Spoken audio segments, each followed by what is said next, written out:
जय हिंद। तो इस लेक्चर में हम लोग कोऑर्डिनेशन कंपाउंड पर आधारित एक नोमेनक्लेचर के क्वेश्चन को करेंगे और इसमें जो 5 क्वेश्चंस दिए गए हैं इसका नेमिंग करेंगे। पिछले लेक्चर में हम लोगों ने कोऑर्डिनेशन कंपाउंड के लिगेंड के बारे में समझा था और इसमें हम लोग मेनली इस नोमेनक्लेचर के बारे में समझेंगे। तो चलिए लेक्चर को स्टार्ट करते हैं और पढ़ते हैं नोमेनक्लेचर। दोस्तों, इस नोमेनक्लेचर को करने के लिए सबसे पहले हम लोगों को ये नेमिंग का रूल समझ लेना पड़ेगा। तो रूल इस प्रकार से है। सबसे पहले हम लोगों को धनायन का नाम लिखना है। धनायन कोई भी हो, ये धनायन एक कॉम्प्लेक्स आयन हो सकता है और एक सिंपल आयन हो सकता है। धनायन सिंपल आयन भी हो सकता है और कॉम्प्लेक्स आयन भी हो सकता है। दोनों में से कोई जो धनायन है उसका नाम पहले लिख देना है। उसके बाद हम लोगों को लिगेंड्स का नाम वर्णमाला के क्रम में यानी कि अल्फाबेटिकल ऑर्डर में लिखना है और जो कि सेंट्रल मेटल एटम के नाम से पहले आएगा। यानी प्रत्येक कंडीशन में, कंडीशन कोई भी हो, हमेशा आप लोग लिगेंड्स का जो नाम होगा उसे वर्णमाला क्रम में लिखोगे और सेंट्रल मेटल एटम के नाम से पहले लिखोगे। ये देखिए, ये सब है सेंट्रल मेटल एटम। ये सेंट्रल मेटल एटम है। इन सेंट्रल मेटल एटम के नाम से पहले आप लोगों को लिगेंड का नाम लिखना है। अगला देखिएगा, यदि लिगेंड के नाम में पहले से ही पूर्व लग्न हो तो 2 के लिए 20 लिखना है, 3 के लिए 30 लिखना है और 4 के लिए टेट्राकिस लिखना है। यानी ये इसमें भी एक एग्जांपल दे सकते हो। ये देखिए, ईयर है और इसको हम लोग लिखते हैं, इसके लिए लिखते हैं हम लोग इथाइलिन डाइलिन।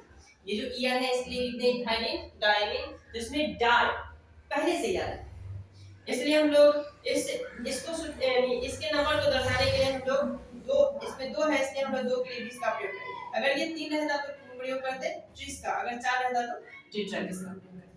अगला रूल देखिएगा, ये यदि कॉम्प्लेक्स आयन धनावेशित या उदासीन हो, कॉम्प्लेक्स आयन धनावेशित या उदासीन हो तो सेंट्रल मेटल एटम का नाम नहीं बदलता है। यानी सेंट्रल मेटल एटम का नाम जैसा रहेगा वैसा ही लिखेंगे हम लोग। जैसे यहाँ देख सकते हो, ये सेंट्रल मेटल एटम और अगर इस पर नेगेटिव चार्ज है तो बदल जाएगा। यहाँ देख लो सेंट्रल मेटल एटम, यहाँ से एक Cl- के रूप में बाहर निकलेगा और इस पर आ जाएगा प्लस चार्ज। ये धनावेशित, ये जटिल आयन जो बन गया धनावेशित बन गया। इसका मतलब ये जो CO है कोबाल्ट, इसका नाम नहीं बदलेगा। जैसे कोबाल्ट है तो कोबाल्ट ही रहेगा, इसका नाम चेंज नहीं करना है। अगर ऋणावेशित रहे तो उसका कंडीशन आगे लिखा हुआ देखिएगा। तथा ऋणावेशित हो तो अंत में ATE जोड़ देते हैं, अंत में ATE जोड़ देते हैं। जैसे देखिएगा, यहाँ देखिए ये जो लिगेंड है इस पर आ जाएगा प्लस चार्ज, तो ये जटिल आयन है इस पर आ जाएगा माइनस चार्ज, यानी कि ये ऋणावेशित हो जाएगा। और ऋणावेशित की कंडीशन में इसका जो सेंट्रल मेटल एटम होगा उसके नाम के अंत में क्या जोड़ देना है, ATE जोड़ देना है। जैसे एल्युमिनियम है तो इसको आप लोग लिखोगे एल्यूमिनेट, एल्युमिनियम के लिए एल्युमिनेट। एग्जांपल में मैं आपको देखूं, ये देखिए कुछ इस प्रकार से, अगर एल्युमिनियम रहेगा तो लिखोगे एल्यूमिनेट, एल्यूमिनेट। अगर जिंक रहेगा तो जिंक के लिए आप लोग लिखोगे जिंकेट, जिंकेट। अगर निकेल रहे तो निकेल के लिए लिखोगे निकेल और अंत में ATE, निकेलेट। उसके बाद यदि आपको प्लेटिनम दिया रहे तो प्लेटिनम के लिए लिखोगे प्लैटिनेट, प्लैटिनेट भी इसको पढ़ सकते हो, प्लैटिनेट। सब के अंत में देख रहे हो ATE जुड़ा है। और भी एग्जांपल दे सकते हो, अगर यहीं पर कोबाल्ट रहे तो अंत में क्या जोड़ोगे आप लोग, कोबाल्टेट, कोबाल्ट के लिए कोबाल्टेट, कोबाल्टेट जोड़ दोगे। अगर अंत में अगर इसी प्रकार से है Ag सिल्वर, तो सिल्वर के लिए लिखोगे आप लोग अर्जेंटेट, क्योंकि इसका जो ये अर्जेंटम में AT जुड़ जाता है, अर्जेंटेट, अर्जेंटेट, अर्जेंटेट। ये इस प्रकार से आप लोग नेमिंग करोगे। अगर नेगेटिव लिगेंड होता और लिगेंड नेगेटिव नहीं हो, यानी धनावेशित या उदासीन हो, दोनों में से कोई भी, पॉजिटिव हो या न्यूट्रल हो, तो उस कंडीशन में आप लोग इसका जो नाम है वही लिखोगे। अगर ऋणावेशित रहता है तो इस नाम को लिखोगे, यानी कि अंत में AT जोड़ देना है इस प्रकार से। लास्ट इसका रूल है, ये देखिएगा, लास्ट रूल है, सेंट्रल मेटल एटम के ऑक्सीडेशन स्टेट को नाम के आगे रोमन अंक में लिखा जाता है। जो सेंट्रल मेटल एटम है इसका जो ऑक्सीडेशन स्टेट निकलेगा, इनका ऑक्सीडेशन स्टेट को इसके नाम के अंत में, जैसे देख रहे हो आप लोग यहाँ एल्यूमिनेट लिखते हो तो इसके नाम के अंत में ये रोमन अंकों में लिख दोगे और स्मॉल ब्रैकेट में लिखोगे। मान लेते हैं अगर एल्यूमिनियम का ऑक्सीडेशन स्टेट 3 निकलता है तो यहाँ पर लिख दोगे 3। अगर जिंक का निकलता है 2 तो यहाँ पर 2 लिख दोगे। इस प्रकार से वो ऑक्सीडेशन स्टेट यहाँ से निकालना पड़ता है। तो ये 5 रूल हो गए, इसी रूल से हम लोग इस सब का नेमिंग कर सकते हैं। तो चलिए नेमिंग स्टार्ट करते हैं। पहला है ये K3Al C2O4 का ऑक्साइड और इस पर आ जाएगा, जब इसको वाटर में डिसॉल्व करोगे तो ये पर आएगा प्लस चार्ज और इस पर आ जाएगा माइनस चार्ज। दोस्तों इसके नेमिंग को समझने से पहले हम कुछ और देख लेते हैं। जैसे पिछले क्लास में मैंने आप लोगों को लिगेंड के बारे में समझाया था, तो वो लिगेंड का एक बार रिवीजन कर लेते हैं हम लोग। देखिए लिगेंड कुछ इस प्रकार से हो सकता है। अगर H2O रहेगा तो आप लोग लिखोगे H2O के लिए एक, अगर NH3 रहे तो इसके लिए लिखोगे एमीन, NH3 के लिए एमीन। अगर यहीं पर CO रहे तो CO के लिए लिखोगे कार्बोनिल, ये पिछले लेक्चर में मैंने पढ़ा चुका है कार्बोनिल। अगर NO रहे तो NO के लिए लिखोगे नाइट्रोसिल, नाइट्रोसिल, NO के लिए नाइट्रोसिल। अगर यहीं पर रहे ये कुछ इस प्रकार से PH3 तो PH3 के लिए लिखोगे फॉस्फीन, PH3 के लिए फॉस्फीन लिखोगे आप लोग। अगर यहीं पर है PPH3 तो ये ट्राइफिनाइल और फॉस्फीन हो जाएगा, ट्राइफिनाइल फॉस्फीन, ये कुछ इस प्रकार से नेमिंग हो जाएगा ट्राइफिनाइल फॉस्फीन। अगर ये F माइनस है तो इसके लिए आप लोग समझ ही चुके होंगे, F माइनस है तो फ्लोरिडो लिखोगे या फ्लोरो लिखोगे। अगर Cl माइनस है तो क्लोरिडो या क्लोरो लिखोगे, Br माइनस है तो ब्रोमिडो या ब्रोमो लिखोगे, I माइनस है तो आइडिडो या आइडो लिखोगे। अगर OH माइनस रहे, OH है तो इस कंडीशन में लिखोगे आप लोग हाइड्रोक्सो, इसी प्रकार से लिख सकते हैं। अगर Cn है तो इसके लिए लिखोगे आप लोग साइनिडो, साइनिडो लिखोगे, Cn के लिए साइनिडो। अगर Nc है तो आइसोसाइनिडो, आइसोसाइनिडो, ये इसी प्रकार से हो सकता है OCN, तो इसके लिए आप लोग लिखोगे साइनेटो, ये इस प्रकार से साइनेटो, साइनेटो। और यहीं पर है इस प्रकार से CN और ये O, CNO, तो CNO के लिए आप लोग लिखोगे, ये देखिएगा CNO रहेगा तो CN के लिए लिखोगे आप लोग आइसो, ये लिगेंड के लिए आप लोग लिखोगे साइनेटो है, और इसके अंत में अगर O जुड़ा रहेगा तो O लिखोगे। और यहाँ पर देख लो इसके ये इस प्रकार से लिखा है, देखिएगा C ट्रिपल बॉन्ड, ये डबल बॉन्ड के साथ O, इस डबल बॉन्ड के साथ N, और ये जो है लिगेंड के फॉर्म में जुड़ा रहेगा, तो इसलिए आप लोग लिखोगे साइनेटो N, साइनेटो N, साइनेटो N लिखोगे। इसी प्रकार से ये भी हो सकता है, ये थायोसाइनेटो, थायोसाइनेटो इसलिए लिखोगे, और यही NCS लिखा है, ये पहले N आ जाए और S बाद में आ जाए, ये इस प्रकार से लिखिएगा CNS, इस प्रकार से लिखा है, तो इसलिए लिखते हैं हम लोग आइसोथायोसाइनेटो, आइसोथायोसाइनेटो, आइसोथायोसाइनेटो, ये इस प्रकार से। अगर यहीं पर ये लिखा है, ये देखिए EN, तो इसलिए हम लोग लिखेंगे इथाइलिन डाइएमिन, EN के लिए इथाइलिन डाइएमिन लिखते हैं। अगर OX लिखा रहे तो X के लिए लिखते हैं, OX के लिए लिखते हैं ऑक्सीलेटो, और OX को एक और प्रकार से लिखा जाता है जो कि एग्जांपल में दिया हुआ है। OX को ये C2O4 को कहते हैं हम लोग ऑक्सीलेटो, C2O4, और इस पर डबल माइनस चार्ज होता है, याद रखना। इथाइलिन डाइएमिन पर कोई चार्ज नहीं होता। इसी प्रकार से अगर ये लिखा है ये EDTA, इसको हम लोग लिखते हैं इथाइलिन डाइमीन टेट्रा एसिटेट। तो ये लिगेंड है, और इन लिगेंड के बारे में मैंने आप लोगों को पहले लेक्चर में बता चुका हूं। और भी लिगेंड हो सकते हैं, जैसे देखिएगा CO3, इस पर डबल माइनस चार्ज होता है, इसलिए लिखते हैं हम लोग कार्बोनेटो लिखते हैं। अगर SO पर डबल माइनस है तो इसलिए लिखते हैं सल्फेट।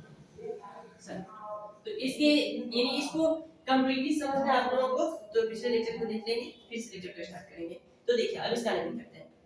पोटेशियम है, पहले इस पर पॉजिटिव चार्ज है तो पोटेशियम को पोटेशियम, ठीक, क्योंकि इस पर पॉजिटिव चार्ज है, और जो पॉजिटिव चार्ज वाले होते हैं यानी धनावेशित पार्ट होते हैं इसके, उसे हम पहले लिखते हैं, तो पोटेशियम लिखते हैं। संख्या कितना भी उससे कोई मतलब नहीं, पोटेशियम। उसके बाद लिखते हैं हम लोग लिगेंड, लिगेंड इसमें है ऑक्सीलेटो, और ऑक्सीलेटो कितना है 3, तो लिखेंगे हम लोग ट्राई ऑक्सीलेटो, ट्राई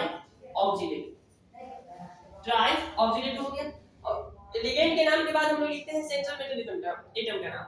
यहाँ एल्युमिनियम है, और एल्युमिनियम का नाम लिखेंगे क्या अंत में Ate जोड़ेंगे या नहीं जोड़ेंगे, ये कहां से पता चलेगा, तो इससे कॉम्प्लेक्स आयन से पता चलेगा। कॉम्प्लेक्स आयन पर देख लो नेगेटिव चार्ज है, नेगेटिव चार्ज है तो इस एल्युमिनियम यानी कि सेंट्रल मेटल एटम के नाम के अंत में हम लोग Ate जोड़ेंगे, तो इसका नाम हो जाएगा एल्युमिनेट, एल्युमिनेट, ये इस पर। और इस पर चार्ज हम लोग याद करना सीखेंगे, अभी रहने दीजिए, पहले नाम भी लिखते हैं, उसके बाद अंत में मैं आप लोगों को इस पर जो चार्ज होता है ना वो कितना होता है बताएंगे, यानी कि इसका जो ऑक्सीडेशन स्टेट होता है कितना होगा वो अंत में बताएंगे। अगला देखिएगा, ये पॉजिटिव पार्ट है, पूरा पॉजिटिव पार्ट का नाम पहले लिखते हैं, तो इसमें आप लोग देख लो ये एमीन है और एक कार्बन। पॉजिटिव पार्ट का नाम पहले लिखते हैं, और इसमें इसका भी नाम लिखना है और इसका भी नाम लिखना है। आप लोग देख रहे हैं सेंट्रल मेटल एटम और ये लिगेंड, तो लिगेंड का नाम पहले लिख सकते हैं, सेंट्रल मेटल एटम के नाम से पहले लिगेंड का नाम लिखते हैं, तो इस लिगेंड का नाम पहले लिखेंगे। आप लोग देख रहे हैं ये एमीन है और 5 एमीन है, तो लिखेंगे पेंटा एमीन, पेंटा एमीन। उसके बाद आप लोग लिखना ये कार्बोनेट, पेंटा एमीन, उसके बाद कार्बोनेट, दोनों लिगेंड का नाम लिखते हैं। लिगेंड का नाम लिखने के बाद हम लोगों को लिखना है सेंट्रल मेटल एटम का नाम। इसमें सेंट्रल मेटल एटम है कोबाल्ट, तो कोबाल्ट लिखते, कोबाल्ट लिखने के बाद ये इसका जो ऑक्सीडेशन स्टेट होगा इसके आगे ब्रैकेट में लिखेंगे, जो सेंट्रल मेटल एटम है उसके ठीक आगे स्मॉल ब्रैकेट में लिखते हैं ऑक्सीडेशन स्टेट, तो बाद में लिखेंगे हम लोग। उसके बाद देखो ये लिखा हुआ है Cl, Cl के लिए लिखेंगे हम लोग अंत में क्लोराइड। Cl जब आयन के फॉर्म में हो और कॉम्प्लेक्स आयन से अलग हो तो क्लोराइड लिखते हैं। इसकी संख्या कितना भी उससे फर्क नहीं पड़ने वाला, अगर 1 है 2 है 3 है 4 है 5 है, कितना भी संख्या उससे कोई मतलब नहीं, Cl अगर है तो क्लोराइड लिखोगे। जैसे देखो यहाँ पर 3 रहेगा फिर भी क्या लिखना है, क्लोराइड लिखना है, 4 रहेगा फिर भी क्लोराइड लिखना है। अगला देखिएगा K3FeCN का 6, ये देखो प्लस चार्ज आ जाएगा, इस पर इस पर जाएगा माइनस चार्ज। अब यहाँ 3 के प्लस है तो यहाँ पर 3 माइनस चार्ज आ जाएगा, इस पर ध्यान देना, ये 3 के प्लस निकलेगा और 3 माइनस चार्ज। बस यहाँ हम इतना देख रहे हैं कि इस पर माइनस चार्ज है और इस पर प्लस चार्ज है, इस पर माइनस चार्ज इस पर प्लस। तो पहले लिखोगे पोटेशियम का नाम, तो ये पोटेशियम हो गया, पोटेशियम।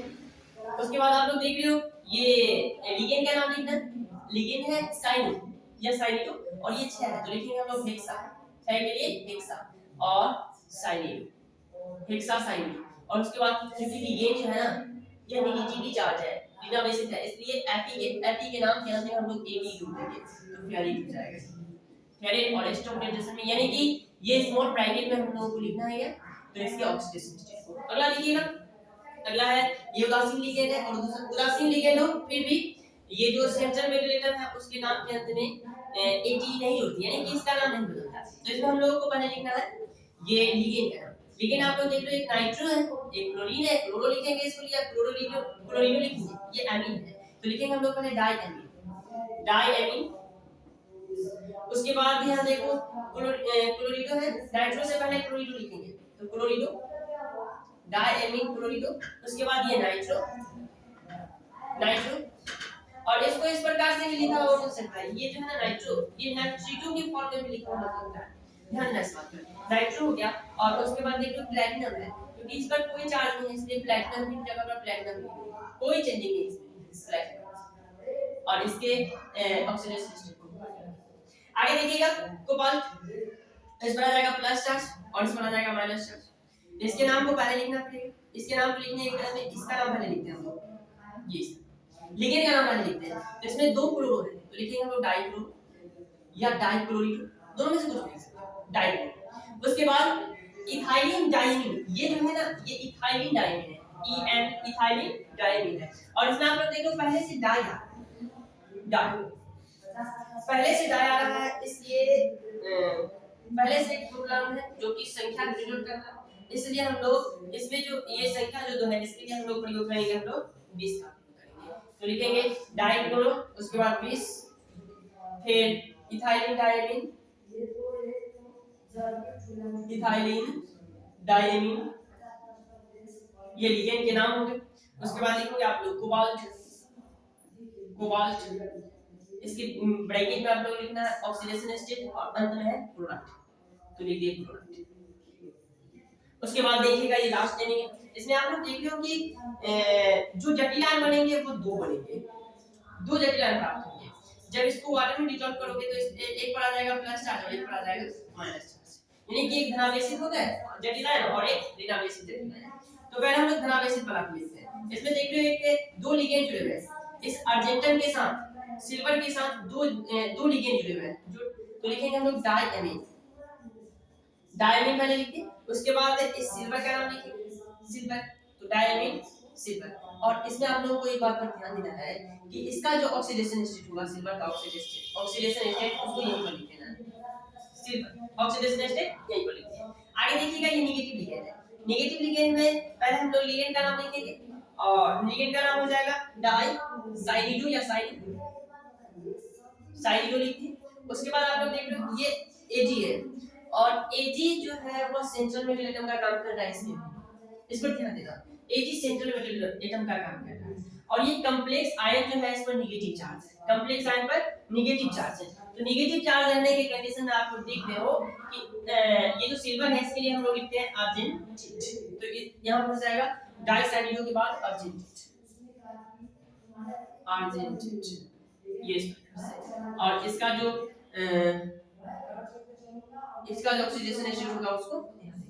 तो चलिए अब ऑक्सीडेशन स्टेट देखते हैं। दोस्तों ऑक्सीडेशन स्टेट को निकालने के लिए आप लोग क्या करना, तो इसमें आप लोगों को देखना पड़ेगा कि लिगेंड जो है उस पर चार्ज कितना होता है, या कोई नेगेटिव लिगेंड है कोई पॉजिटिव लिगेंड तो नहीं है, इन सबको देखना पड़ेगा। तो आप लोग देख रहे हो ये जो ऑक्सीडेटो है वहां देख सकते हो, या पिछले लेक्चर में आप लोग देख सकते हो ऑक्सीडेट पर डबल माइनस चार्ज है, डबल माइनस चार्ज, और यहां देख रहे हो 3K प्लस है। तो इसके चार्ज को निकालने के लिए क्या करोगे, 3K प्लस है तो प्लस में 3 हो जाएगा, K प्लस यहां से 3 निकलेगा, 3K प्लस, और यहां देख रहे एक ऑक्सीडेटो पर डबल माइनस चार्ज और 3 है तो 3 गुना 6 minus charge, total minus charge कितना निकल गया 3 माइनस 3, और जितना माइनस निकलेगा ना उतना ही स्टॉप नोटेशन में लिखना है, ये स्मॉल ब्रैकेट में उतना ही, तो कोबाल्ट का ऑक्सीडेशन स्टेट हो जाएगा माइनस 3 प्लस में 3 निकलेगा, क्योंकि इन पूरे को हम लोग कर देते हैं 0 के बराबर, तो x बराबर ये प्लस में निकल जाता है।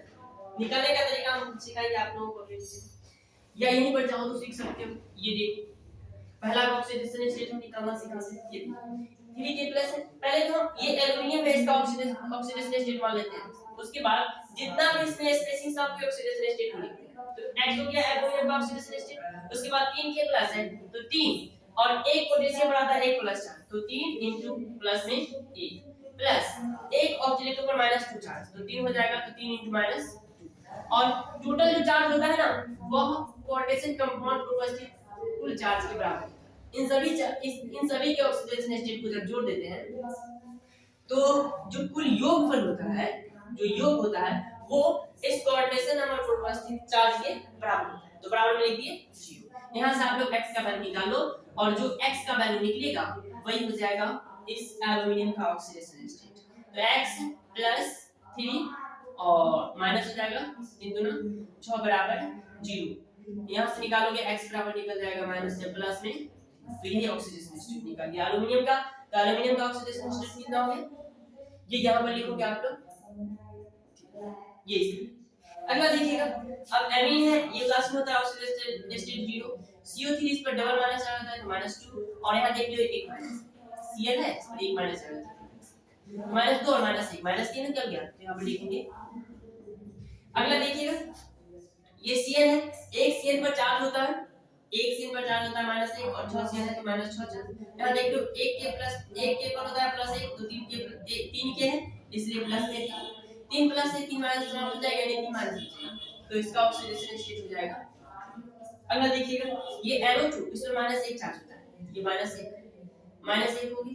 आगे इस पर देखोगे एमीन पर कोई चार्ज नहीं, ये क्लोरीन है इस पर भी -1 चार्ज होता है, तो -1 और -1 -2 हो जाएगा, तो इसका ऑक्सीडेशन स्टेट हो जाएगा 2, प्लस में 2 निकलता है ये। अगला देखिएगा इथाइलिन डाइनिन पर कोई चार्ज नहीं, शून्य चार्ज। ये क्लोरीन है इससे जुड़ा हुआ, क्लोरीन पर -1 चार्ज, तो यहां -1, और 2 यहां क्लोरीन है तो 2 माइनस, 2 माइनस और 1 माइनस, 3 को माइनस निकल गया, तो यहां पर लिखेंगे हम लोग। अगला देखिएगा इसमें हम लोगों को देखना है, पहले इस कॉम्प्लेक्स आयन में देखना है कि इस सिल्वर पर कितना चार्ज आता है, तो इसमें देख लो इस पर शून्य चार्ज, शून्य, और Ag इसका निकालना है, और साथ में देख लो ये जो कॉम्प्लेक्स आयन बन रहा है ना इस पर 1 प्लस चार्ज आ रहा है, 1 प्लस चार्ज, तो Ag का जो ऑक्सीडेशन स्टेट हो जाएगा वो हो जाएगा। कैसे निकालें इसको देखिए, Ag को हम लोग x मानते हैं, प्लस NH3 2 है 2, और 1 का होता है 0, NH3 पर कोई चार्ज नहीं तो 0, तो 2 गुना 0, और टोटल जो योगफल हो जाता है ना वो इस कॉम्प्लेक्स पर उपस्थित चार्ज के बराबर होता है, तो इस पर 1 प्लस चार्ज आ रहा है, तो क्योंकि इस पर माइनस आएगा तो इस पर 1 प्लस आएगा, तो यहां देख रहे हो जाएगा बराबर में प्लस में 1, तो यहां से निकल जाएगा x बराबर। एक और तरीका इसका देख सकते हो, ये पहला तरीका हो गया। दूसरा देखिए इस टोटल में देख लो आप लोग कि इसमें कितने लिगेंड हैं, इसमें लिगेंड कौन कौन से, ये NCN और NH3, NH3 पर कितना चार्ज 0, प्लस में CN पर कितना चार्ज है, एक CN पर माइनस में 1 तो 2 CN रहेगा। आप प्लस में देखो इसमें सेंट्रल मेटल एटम कितने हैं, 2 है तो यहां पर लिखेंगे 2x, सेंट्रल मेटल एटम कोई भी हो, उससे कोई फर्क नहीं पड़ता, बस देखना है कि सेंट्रल मेटल एटम कितने हैं, 2 है तो लिख दिए 2x, अब प्लस में 0 प्लस में 2 into -1, और टोटल चार्ज पर कितना 0। ये टोटल को देखोगे तो टोटल पर कोई चार्ज नहीं होता, जब इसको वाटर में डिसॉल्व करते हैं तो एक पर आता है माइनस चार्ज और एक पर प्लस चार्ज, लेकिन अभी इस पर कोई चार्ज नहीं है, कोई चार्ज नहीं। तो यहाँ से अगर आप लोग x का वैल्यू निकालते हो तो 2x माइनस में 2 इक्वल टू 0, और यहाँ से x बराबर निकल जाएगा +2/2 इक्वल टू प्लस में 1, यानी कि इन दोनों पर चार्ज कितना होगा प्लस में 1 होगा, इन दोनों का ऑक्सीडेशन स्टेट होगा प्लस में 1, यहाँ हो जाएगा +1 और यहाँ भी हो जाएगा 1। तो ये हो गया इसके लिए। तो उम्मीद करते हैं कि आप लोगों को ये लेक्चर अच्छे से समझ में आ गया होगा और इस प्रकार के नेमिंग को आप लोग आसानी से कर लोगे। तो चलिए मिलते हैं अगले लेक्चर में एक और बेहतर कंसेप्ट के साथ, तब तक पढ़ते रहें। जय हिंद।